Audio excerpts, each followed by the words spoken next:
reeling in this fish, and all of a sudden it's a pompano. I'm like, whoa. And because the locals there were telling me they don't ever catch pompano. They don't even fish for them up in Georgia because they never catch them. And they're looking at me going, whoa, I've never seen one that big. And I'm like, this is not even that big, you know? Welcome to the Woman Angler and Adventurer Podcast, inspiring real women with a passion for fishing and the outdoors to go get their adventure on. Now, here's your host, Master Captain Angie Scott. Welcome to another exciting episode of the Woman Angler and Adventurer Podcast. I'm your host, Angie Scott, and today we have a very special guest joining us, Cathy Sanders, an incredible beach surf fishing guide and founder of Fishin Girl. She's here to share her amazing story with us. And Cathy recently made headlines by tying a 40-year-old Georgia state record for female anglers with a pompano catch. She's going to share that story and many more, some of her best surf fishing tips. And we're actually making this a two-part series because Cathy has so many awesome things and stories to share with us. So get ready for an inspiring and informative conversation that you won't want to miss.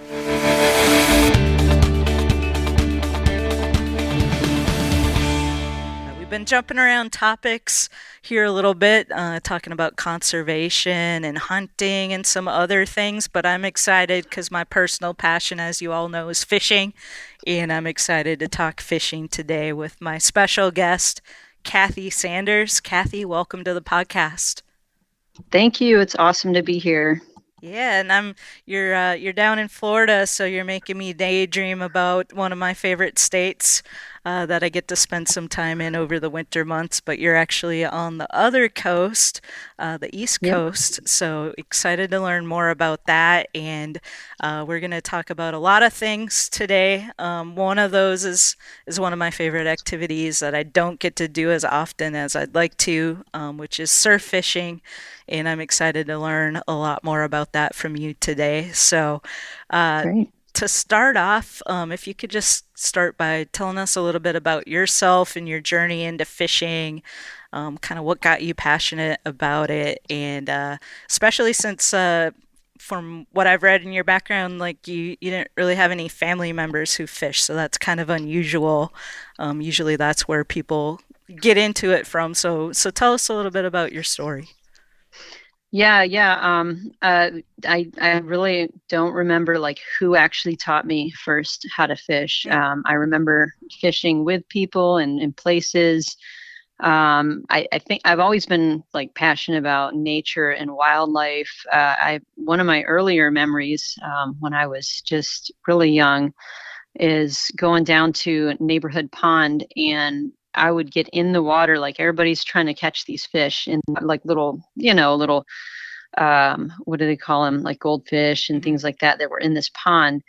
And I was actually I remember jumping in the middle of it and then running toward the shore, and all these fish would be jumping out of the water. And we had little I guess they call them bullheads when they're in a pond like that, bullheads and goldfish. I mean, I had probably over 100 fish in a little kiddie pool in my backyard, and I made like a labyrinth of tunnels and stuff like that with rocks and stuff, made like this whole city for these fish. And then of course that was up in New York at the time. So when the winter came, I had to bring some of them. I had to let a lot of them go, and then I brought some of them in, some of the bigger ones I had in like a 20-gallon tank. And so like I would keep toads. My parents were like always looking at what animal I had. So I mean, always loved nature. I remember being like a young teenage girl and catching the worms and stuff off the driveway. And then like after it rained, I'd be like, okay, time to go fishing. And my mom would take me down to a pond off of Onondaga Lake, which Onondaga Lake was like extremely polluted. I would never eat anything. They've dredged it, but I don't trust that. Yeah. It was that bad. But I would be catching bluegill and little bass and things off of there. And but yeah, then that kind of progressed into college. Met my husband in college, and he would fish when he was younger. It wasn't his like passion for him like all the time, but he would fish in little creeks and stuff in Indiana where he grew up. We met in Missouri, and there's some huge catfish out there. We would go catfishing at night.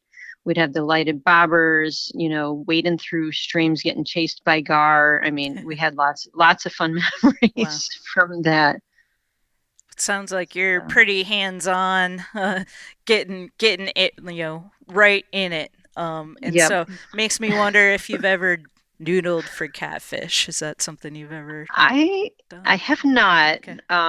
Honestly, I look at those videos and I go, "Wow, that's another level." Yeah. that I'm not quite there yet. And it's like Same. I got hats off. We got some ladies in our group on Facebook who do that, and they're like, "Wow, that's pretty brave." Yeah. Wow. Yeah, I agree. It's kind of creepy. But Yeah, like you said, hats off to the ones that enjoy doing that. yeah. So talk a little bit about your progression then from college and how'd you end up in Florida, or talk a little bit about that journey.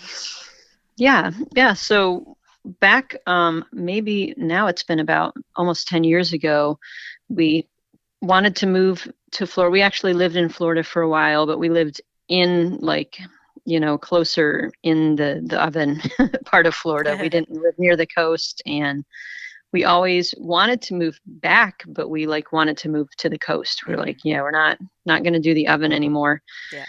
when we come back. So we were planning to move, and our kids, like especially our son, he was, maybe a freshman in high school, and he was like, "Dad, I just don't want to move." And talking to my husband, saying, "Don't make me switch schools and stuff. Things are going so well." And our kids were both excelling in sports and in Mm. school and stuff like that. So we didn't want to do that and uproot them and force them to start over. So we waited till they were both out of high school, and we had they knew it was in the 6 year plan. Hmm. As soon as you guys graduate, we're heading to Florida. We had the moving truck as we're dropping off my daughter to college Wow. because she was the younger one.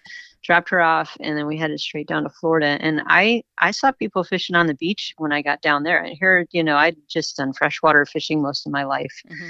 never did saltwater until I came down here. And then I love the beach and I love to fish. And like I saw those married together, and I was like, heck yeah, that's what I want to do. So I started watching every video I could. I started reading everything I could about it, just learning, joining a bunch of groups and just learning from people what to do. And then I just got out there and started doing it, making lots of mistakes like we all do when we're learning something Hmm. new. And yeah, that's kind of where that progressed over. We moved down in 2020, actually, right in the middle of the pandemic. And thank goodness, moving out of New York to Florida, that was a great Yeah, move for for us. sure. Yeah. Well, I share a similar experience. My first time surf fishing, we took a trip down to Apalachicola, well, St. George Island actually, with some Hmm. friends where I was still working in the music industry at the time, and that was kind of my first experience with surf fishing. Some of our friends had gone down previous years, and one of the guys, that was one of the things he liked to do. So I'm like, oh, that sounds awesome. So I went and bought like, cheap rod and reel combo while we were Hmm. down there, and I just love just being in the salt water, Hmm. casting, and the fact that you never know what you're gonna get. Hmm. Of course, this is the Gulf, so probably a little bit different type fish, but it was just an adventure. You just didn't know. Of course, I was always kind of hoping I might get a shark or something like that. But I caught Yeah. stingray and ladyfish and pinfish and I think gosh, what's permit, and Oh, a wow. lizard fish, and Yeah, those yeah. are weird. It was just fun. It was like, oh, what's this? I've never seen this before. So Yeah. we'll talk a little bit more about surf fishing here in a second. But so now you've been down there. you've really taken, I think, your fishing to the next level at that point, right? And Hmm. to the point where you even broke a record. So you just got there in 2020 in the middle of the pandemic. In 2022, you're already breaking records. Talk about that. Yeah, that was, as most people probably experience, just completely unexpected. I wasn't trying to break a record. I actually wasn't even fishing for pompano. Wow. Well, so this was a redfish tournament that I was in St. Simon's Island in Georgia. There, they have it every year. The kids can fish. Running of the Bulls tournament, and it's the second day of the tournament. The redfish, there's like very few being caught. There was probably, I think that year, about 170 anglers and maybe five. I mean, you can count like on two hands the number of redfish that probably were caught. After a while, I'm like, nothing's happening. My friend who wanted me to come and fish the tournament, he said there's whiting there. So I'm like, well, I know whiting is great bait for redfish. So maybe if I can throw out a line, we were only allowed two rods. So I sacrificed one of my redfish rods to catch a whiting to try to get, because so I just bait the way I normally would here in Florida for catching whiting or whatever. And I start catching whiting. And my friend sees that happen. So he does the same thing. He starts catching whiting. And I'm like, okay, now we've got some fresh bait. This is prime bait to throw out for the redfish. So we're throwing that out. I kept my one line just baited up like I would normally which is, I use a pompano rig when I'm fishing basically for, whiting too. So, and the way the tide is there, it's really, really crazy. I don't know if you've ever been up to Georgia and St. Simon's Island, but they've got some very extreme like tides, and the current there is insane. Like you're throwing in front of you, and it ends up like way, way down to either your right or your left, depending on whether it's incoming or outgoing. It just pushes everything, and then you can imagine everybody with braid and you got like 20 lines in front of you. So I'm like walking out and then I'm casting as far as I can just to see what I can get on. So next thing I know, I'm reeling in this fish and all of a sudden it's a pompano. I'm like, whoa. And because the locals there were telling me they don't ever catch pompano. So they don't even fish for them up in Georgia because they never catch them. And they're looking at me going, whoa, I've never seen one that big. And I'm like, this is not even that big. And it was a 12-inch to the fork pompano, which for Florida, that's not even a very big pompano. So I measure it up and I'm like asking them, hey, what are the regulations? And none of them know. And I'm like, how do you not even know what your pompano regulations are? And they're like, I don't come to find out they don't have regulations up in Georgia because that's how rare it is that people catch them. So I actually found out after we got home. I that was the only pompano in my freezer, so I knew that which one it was because it was the only one. And I just by I was like, hey, I wonder what the record is because they said that they don't really catch them too often. So I wonder how close I was. Well, I looked and I was like, wait a minute, I think mine is bigger than the records. So we went through the whole process of it, and I was on the phone with the Georgia Department of Conservation and all, and come to find out, it tied their record. It didn't defeat it; it was within 4 ounces of their previous record. So, um, but yeah, that was like it was a pretty awesome moment. Yeah, for sure. Wow. That's a great story. Um, Interesting that they just don't fish for them there. So it's kind of Yeah. like in I grew up in Minnesota and walleye was like the prize catch there, and Hmm. they're just good eating fish. It's just what everybody tends to try to go for. And I get down to Mm-hmm. Tennessee, and there's just not a lot of people that fish for walleye in Tennessee. However, Mm-hmm. the world record walleye was actually caught in Old Hickory Lake just outside of Nashville. And Oh so, wow. yeah, it's interesting. So I don't know why people don't fish for walleye here because there are several reservoirs that have them, but It's just kind of funny to me. So, well, Yeah, funny thing, I went back last year to the tournament and I was catching Pompano again last year. Not wow. not big enough to break my current, my record at the time, but Yeah. yeah, it was still like the locals there again were like, "Man, every time you're here, you're catching Pompano in a Well, redfish tournament." So yeah. go figure. Well, you have the skills, you know how to do it. So, Yeah. well, very cool. So in your, short time from being down in Florida, you've also started something called Fishing Girl, and Mhm. let's talk about that. What prompted you to start that, and how's it been going? Oh, it's going great. So Fishing Girl kind of evolved out of the concept of had a lot to do with my husband because he would see me like fishing and I would have to go by myself a lot. He's not like as passionate about it as me. He would take up shark fishing in an instant, but Mm, that's like a whole different set of equipment mm-hmm. and tackle and everything. So um, he just hasn't jumped on that bandwagon yet. But I was teaching my friends and I was doing like lots of like almost like charters, but like just with people I knew and showing them what I knew and helping them get on fish and things like that. And people would ask me questions and things like that. So he was sitting home. I had a bunch of friends out on Thanksgiving Day, well, this was back in 2021.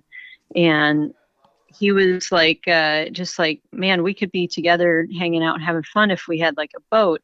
And then he was like, well, wait a minute. If we had a boat, we could like be running charters and stuff. We could be teaching people, she could just be teaching people how to get fish and how to, fish and getting paid for it. And then he's thinking even further and he was like, well, wait a minute. She's already teaching everybody she knows how to fish and they're turning around and catching fish. They're being successful on the beach. Why don't we start a company and she could just start doing this as a job? Because the current job I had was in book publishing, and I'm still doing some of that, but I've scaled it back quite a bit because Fishing Girl has become more of the prominent thing on my plate that I'm doing. But with book design, it was more of like something that I had to do because we own a publishing company, and Mm, so I took on a lot of responsibility there, and I learned how to do book design really well. In my 15 years that I've been doing it, over 450 books that I've helped put together. But wow. yeah, I would much rather be out on the beach teaching someone how to fish than sitting behind a desk Yeah. any day. So, but yeah, that's kind of how it started, and just he saw how there was very few places that I could go to fish where I felt safe, and because on my own, but like if I had a friend with me, if I have Hmm. other people with me, then I can go wherever we want. We can just as a group where there's safety in numbers. So Right. another aspect with Fishing Girl was having female anglers being able to find each other and get together and fish together, so you're not alone all the time. I mean, sometimes you need that headspace to be alone out on the beach is awesome sometimes to just clear your head if you've had a stressful week or whatever. Hmm. But I mean, it's still more fun with other friends, with other people. Love that. Very cool. Yeah, that's one of the things. I worked in the music business for 16 years, and that's actually what prompted me to start the Wow. podcast because I love the music business, but I did not love sitting behind a desk all day long, Mm, being passionate about the outdoors. So I got my captain's license. I started the podcast, and now, mm, just through the that's awesome. evolution, I actually work for Freedom Boat Club, which That's is the awesome. perfect thing for me because I get to be out on the water, still Mm, do my podcast, and yeah, it's been awesome. So awesome. yeah, great story. Well, we will talk a little bit more about Fishing Girl as well. There's a website. I'll of course put a link to that in the show notes for this episode, which is fishin-girl.com. So everybody can go check that out. But you also have a group, so we'll talk a little bit more about that here in a minute. Are you ready to take your bass fishing game to to the next level? Look no further than iBass 360. Introducing the all-new digital iBass 360 magazine, the ultimate resource for fishing enthusiasts. Get exclusive access to in-depth articles, gear reviews, and expert advice from the pros. Plus, enjoy stunning photography and videos that will make you feel like you're right on the water. Don't miss out on the best bass fishing experience. Go to ibass360.com and subscribe to the magazine today to start reeling in the big ones. iBass 360, where every cast counts. Live the passion. I want to dive into surf fishing a little bit more, since that's so much fun. So for anybody who hasn't surf fished before and it sounds interesting and maybe on their next beach vacation they want to give it a try, what are some of your tips for beginners? So, one of my first tips, and this isn't a plug for my own charters, but if they want to hire me, they can. But I would say hire a professional guide, and I think that's true whether it's surf fishing, whether it's freshwater, inshore, whatever type of fishing that you're not good at and you want to get good at. You can really just get a jump start on your learning process by hiring a professional guide. They're going to show you things that you would never think of. They're going to show you things that's going to make you successful right off the bat. And you won't have to, like, I went months. I mean, I remember going months when I first started surf fishing without catching anything. And it didn't stop me. It just made me go home and study more and research more to say, what am I doing wrong? What can I try differently? Maybe, I was watching this video for the Gulf. Maybe it's different over here. What do I need to adjust? And then I would go back out and make those adjustments and see if that was working. So it's like, it probably would have saved me months of time if I had hired someone from the get-go and just went with them and had them show me, what to do. So that would be my number one tip. My second tip for surf fishing especially is to get good at reading the beach, because you've got the 90-10 rule, which is the same with any type of fishing. 90% of the fish are in 10% of the water. And what type of structure are the fish hanging around? Because they're usually not going to be out where there's nothing going on. I think that's probably the same with freshwater too, is that they're not just sitting in the middle of the pond where there's no structure, no vegetation or anything. So on the beach, we've got sandbars, we've got rips, we've got all of the, sometimes there's docks and things like that. There's piers, and there's different structure. There's jetties, what kind of structure is nearby that's going to attract them, and get good at reading, looking at the waves, looking at the shell line, looking at the shore to see what's going to tell you what the underwater structure looks like and where the fish are going to be. And if you get really good at that, you'll know where the fish are. And then my third tip would be to study fish ID and regulations. And I taught this in one of my YouTube videos recently. I did a whole course that I broke up into 3 videos. And one of the things I talked about with fish identification is, like, we spend tons of money with equipment and tackle. We spend all this time researching, and we pour, hours of time and lots of money into, like, getting ready to go fishing. But then what happens if you pull the fish in and you don't know what it is?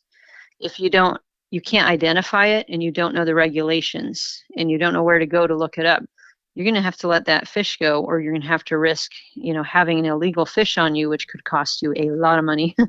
Yeah. So I would say another important thing about that is knowing how to handle those particular fish. Very true. Yeah. Yep. You could learn the hard way. Yeah, like with Pompano, they've got spikes. You can easily get spiked, especially the smaller ones. They're harder to grip. They got 5 spikes right in front of their top dorsal fin. They got 2 spikes underneath like right in front of their anal fin. And if you're just grabbing them, you're going to get spikes in your hand.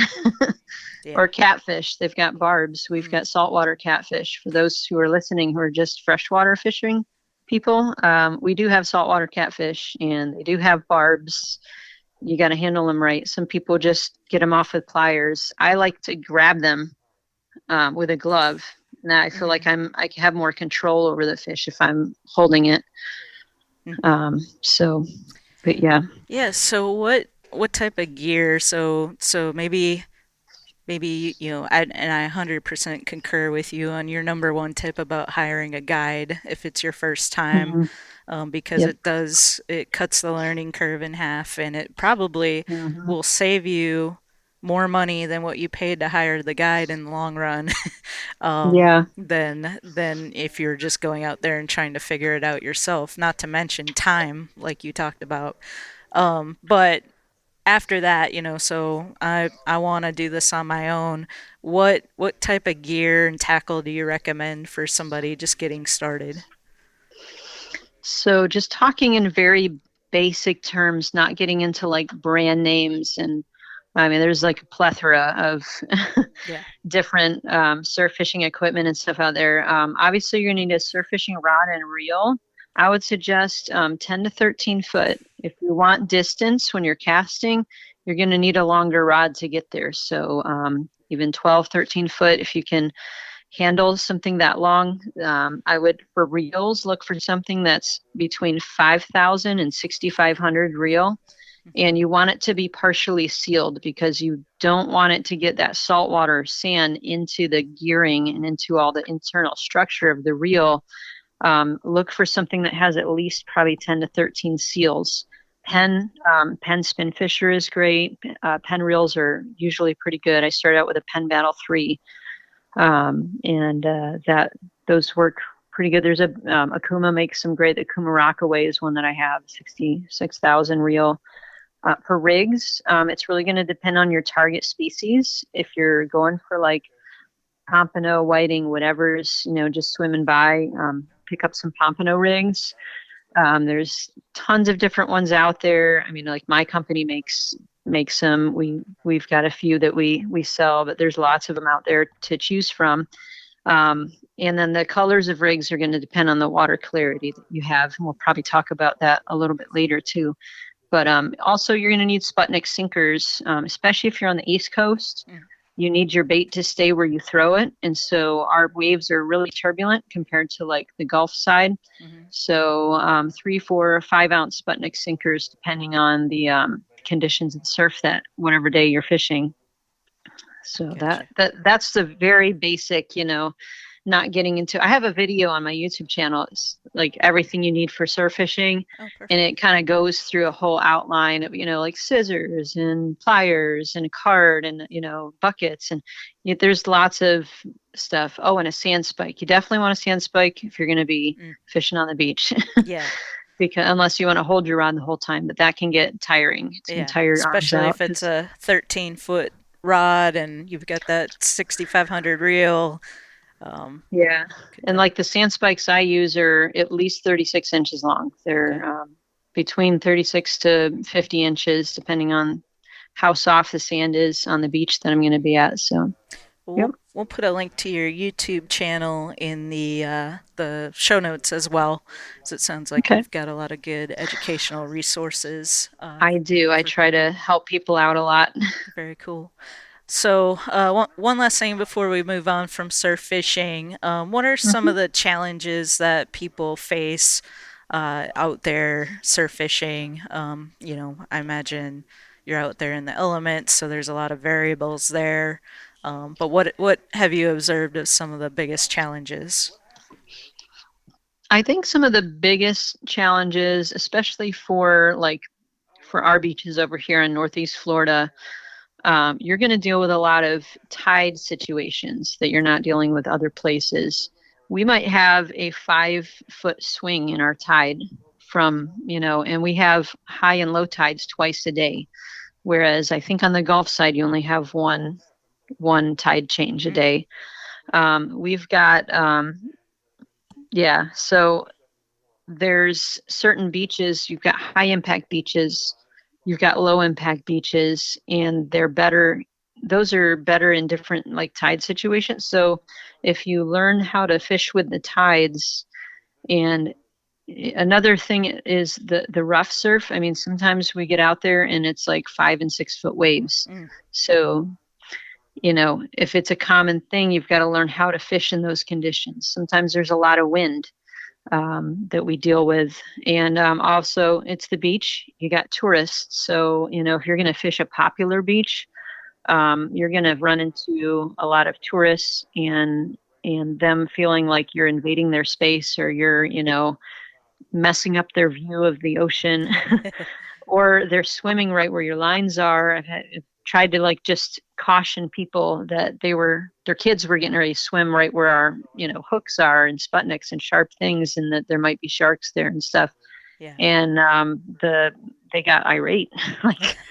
like Wow. thinking that I, you know, say, no, you don't own the beach. And I'm like, I never said that. I'm just trying to help you, you know, and Mm-hmm. they took it the wrong way. But I think another challenge, especially in our area here, is matching the water clarity with the rig settings. So, like, if you if you're always fishing with the same rig, you're probably not going to be successful all the time. You're only going to be successful in the conditions that that rig was made for. For instance, with our own rigs that we sell, we've got multiple colors. The pinks and the oranges are for when the water is nice and clear, and you'll get like a lot of fish biting on those when the water is clean. Fish are usually sight feeders. They're gonna be able to see. Plus, like different colors. If it's a murky water, we've got greens, we've got purples, we've got, you know, other colors that are better in those conditions. So sometimes it's hard to tell what those conditions are. Like especially first thing in the morning, you can't really see how murky it is yet. Mm. Oh, because on the East Coast, the sun is just coming up, so you can't see into the water like the clarity as Mm-hmm. well. So it's just a matter of like kind of figuring out, okay, what's working today and what bait does the fish want today? Because they're really finicky. I don't know if if it's that way with like freshwater, but For sure. um, At least yeah, in my yeah, experience, anyway. Uh, yeah. Very I cool. would say those are some of the major ones. Gotcha.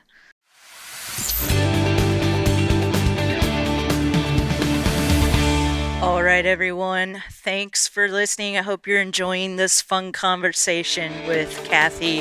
And we're going to continue our conversation on next week's episode. Talk a little bit more about the things that Cathy's doing for women in fishing. A little bit more about surf fishing, a super fun topic. I hope it's inspiring you to maybe get out there and give it a try. And tune in next week so you can hear the conclusion of our conversation. Thanks for listening, everyone.